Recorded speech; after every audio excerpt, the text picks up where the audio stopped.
giving all glory, mercy, and praises to Yahweh, Bashim Yahweh Shah, Bashim Kakadash, and double honor to the men of Great Millstone that's out on the highway and byway pushing the truth, as well as pushing the truth for the worldwide internet, waking up the hopeful elect. Yahweh Ratazah, we are his hopeful elect that will be beamed up on those chariots of salvation. To add to that, I would like to say the water to the men of Great Millstone for pushing the truth and the spirit, waking up the hopeful elect that are in a two-thirds state of mind, turning them around, bringing them back to righteous so that we can be beamed up out of here. To the men and women that are listening, learning, continue the faith of Yahweh Bashim Yahweh Shai. Keep praying and repenting and keep the laws and commandments to the best of your ability, as it states in John 14:15. If ye love me, keep my commandment. Also in Ecclesiastes 12:13, let us hear the whole conclusion of the whole matter. Fear Yahweh and keep his commandments, for this is the whole duty of man. Also, I forgot to add that I'm not a member of GMS, but I believe GMS has the 100% truth of the Bible. This is a redo of my lesson that I did a few days ago. The name of it is It's a Terrible Feeling to Have the Doors of Mercy Shut on You.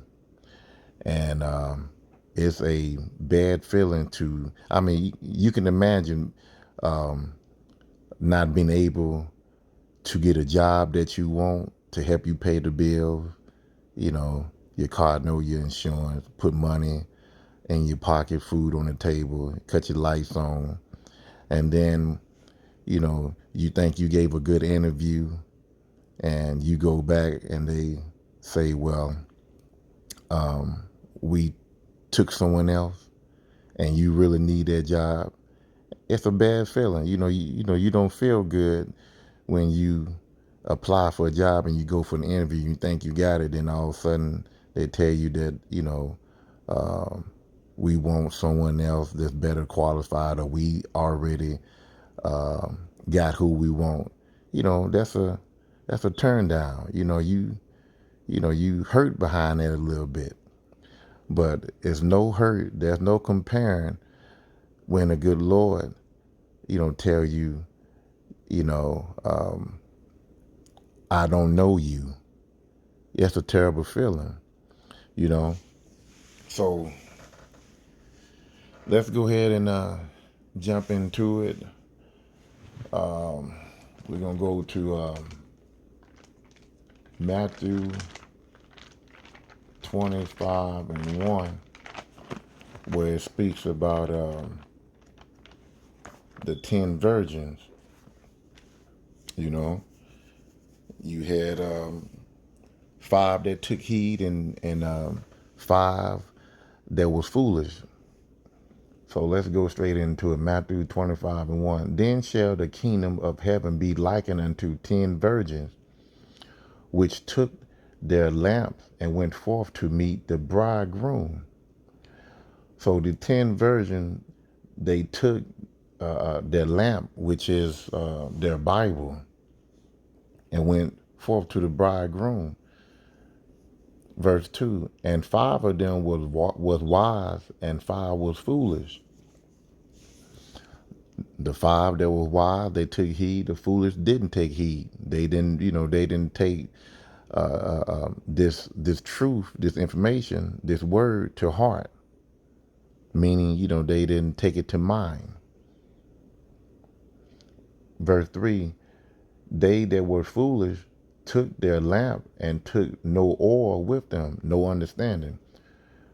But the wise took oil in their vessels with their lamp. So they took the understanding and kept it in their mind. They dwelled on it daily. They just didn't study this word where the bridegroom was at. They took it home and they kept the knowledge. They kept studying. You know, verse verse 5. While the bridegroom tarried, they all slumbered and slept. And at midnight there was a cry made, Behold, the bridegroom cometh, go ye out to meet him. Verse 7, Then all those virgins arose and trimmed their lamps.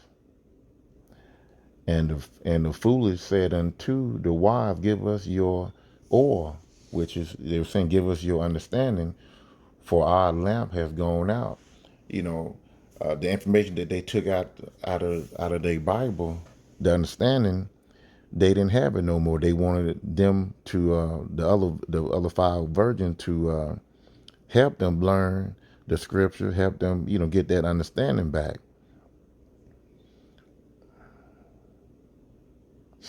Verse I'm starting over verse 8.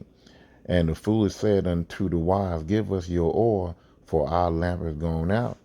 Verse 9, But the wise answered, saying, Not so, let there be not enough for us and you, but ye go rather to them that sell and buy for yourself. So when the five had, when they had a chance to learn, they didn't take heed, they didn't take no understanding, they were being foolish.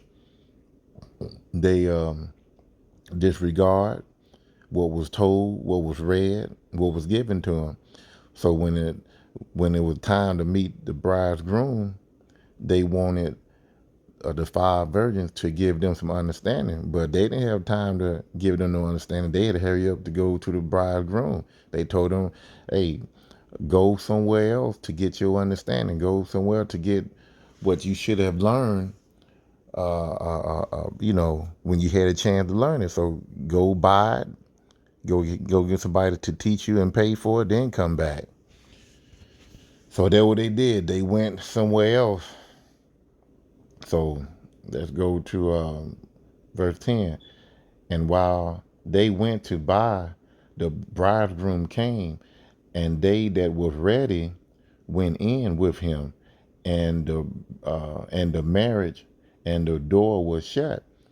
So when the other five, bridegroom left to go get understanding, the first five, I'm sorry, when the five virgins left to go get the understanding, the other five virgins went in with the bridegroom and the door was shut. So whenever that bridegroom cried out, they was the first five virgins, they was ready. The other five virgins, they wasn't ready. They had to go get understanding, you know, and the door was shut on them. So it says, I'm going to read 10 again. And while they went to buy, the bridegroom came, and they that was ready went in with him, and went in with him to the marriage, and the door was shut. Verse 11, Afterward came also the other virgins, saying, Lord, Lord, open to us. But he answered and said, Verily, I say unto you, I know you not. So that right there alone, I know you not. You do not want to hear that, because there's going to be some people that are going, that are going to scream out to the Lord and say that, I done this and I done that, but that's a terrible feeling, as it states in Hebrew 10:31, it's a fearful thing to fall in the hands of the Lord, you know. So when he shut that door, it's a fearful thing to fall in his hand, because destruction is coming, but you're going to have a lot of people that claim to know Yahweh Shem Shai. They're gonna say this here, Matthew 7 and 21. They're gonna say this here. Not everyone that says, well, Yahweh is saying this to the people that's going to scream out and say, I know you, I call on your name. But Yahweh is gonna say this here, to those people that didn't take heed, that didn't want to listen, that didn't have no understanding. Matthew 7 and 21. Not everyone that saith unto me, Lord, Lord, shall enter into the kingdom of heaven, but he that do the will of my Father which is in heaven. It says here, many will say to me in that day, Lord, Lord, have we not prophesied in thy name, and in thy name has cast out devils, and in thy name done many wonderful works? Verse 23, and then I will profess unto them, I never knew you. Depart from me, ye that work iniquity. You do not want to hear that. You do not want to hear depart from me and have them doors shut on you.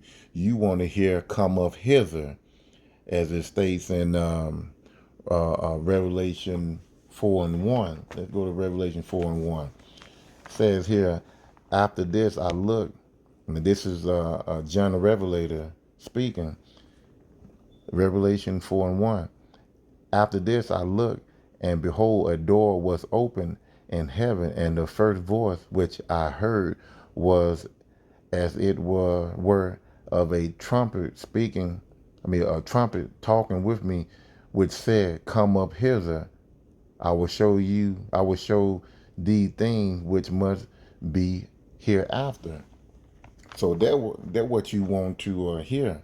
You want to hear come up hither, come in through the gates of mercy, come in through these walls.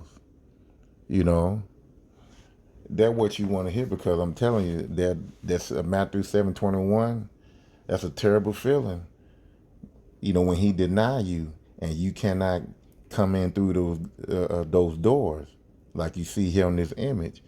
He got this door open just enough for basically one man to come through.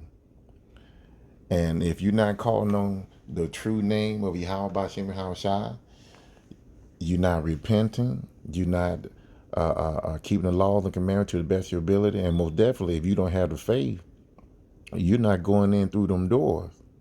But most definitely, you have to be picked. You have to be an elect. You have to be ordained from the beginning. And this truth is only for the elect, to wake them up out of sleep, to bring them to the right side of Yahweh Bashim Yahweh Shai, so that we can hurry up and get out of here. We want to see them doors open. We want to get the crown put on us. Let's go to Revelation, I want to say 22, if I'm not mistaken. You know, because we're not doing this work for nothing. We doing this work for salvation. We want to inherit the kingdom. You know, we want to hear come up hither. You know. No, I think it's in Second Ezra. I want to say either 2 or 3, where it says, in that great day, Yahweh Shah will put crown on the men that kept the faith, kept the word, did the work. I heard it, but I can't. This it just came to me in the spirit. I was trying to find it. I think it's in Second Ezra 2 or 3. Well, the main thing is we want to, we want to make it in the kingdom. You know, we want, as it says here, I'm go to Revelation 21. We're gonna start at Revelation 21 and 3, and this is gonna be my last scripture. And I heard a great voice out of heaven saying, behold, the tabernacle of Yahweh is with men, and he will dwell with them, and they shall be his people, and Yahweh himself shall be with them, and be their power. And Yahweh shall wipe away all their tears from their eyes, and there shall be no more death, neither sorrow nor cry, neither shall there be any more pain, for the former things are passed away. Verse 5, and he that sat upon the throne said, behold, I make all things new. And he said unto me, write, for these words are true and faithful. So, we want to make it in the kingdom. That's our whole main thing. We want to get those crowns on our head, and we want to inherit the kingdom and be rulers over all nations, you know. Well, like I said, this year was a little bit shorter than the other one. The other one, I think I did like 25 minutes. But hopefully you get the understanding. Let's stay in the truth. Let's stay fire for Yahweh Bashim Yahweh Shai, because, hey, when them doors of mercy close and you're not in there, the Lord is not with you. And it's a terrible, terrible feeling to have them doors of mercy shut on you. Well, I hope this was edifying, and I'll see you on the next lesson. Shalom.